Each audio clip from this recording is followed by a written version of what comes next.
Hello, hi everyone. তো কেমন আছো তোমরা সকলে? তো সেদিন ছিল অক্ষয় তৃতীয়া, আর অক্ষয় তৃতীয়া দিন আমাদের বাড়িতে হয়েছিল গণেশ পুজো।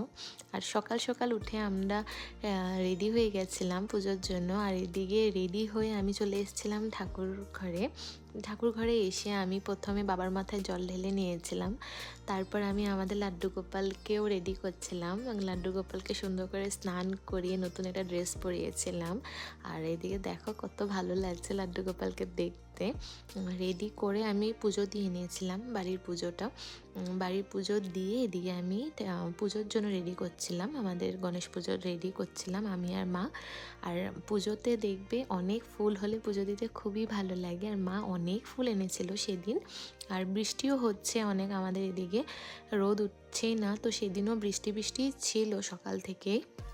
আর এদিকে দেখো আমার পুজো রেডি অলমোস্ট হয়ে গেছিলো, আর অল্পটুকুই ছিল, তো আমি সেটা রেডি করে আমি চলে গেছিলাম নিজে রেডি হতে। শাড়ি পরবো ভেবেছিলাম, তো আমি চলে গেছিলাম শাড়ি পরতে। আর আমি পরেছি এদিকে দেখো একটা ইয়েলো আর রেডের কালারের একটা ছাপা শাড়ি। কেমন লাগছে জানিও আমাকে। আর রেডি হয়ে আমি চলে গেছিলাম ঠাকুর ঘরে, আরও কিছু একটু বাকি ছিল আমার রেডি করতে।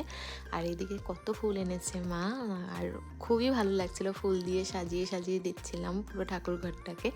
আর অনেক ফুল থাকলে খুব ভালো লাগে পুজোতে।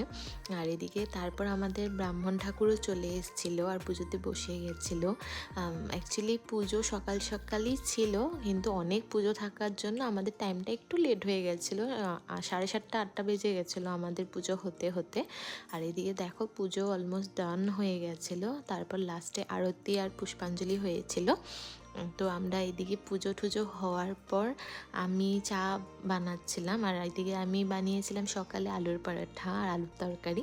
তো চা খেয়ে নিয়েছিলাম, আর মা বানিয়েছিল দুপুরের লাঞ্চ।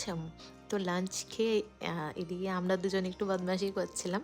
আর আজকের জন্য এতটুকুই, দেখা হচ্ছে পরে নেক্সট মিনি ব্লগ। আজকের জন্য বাই বাই।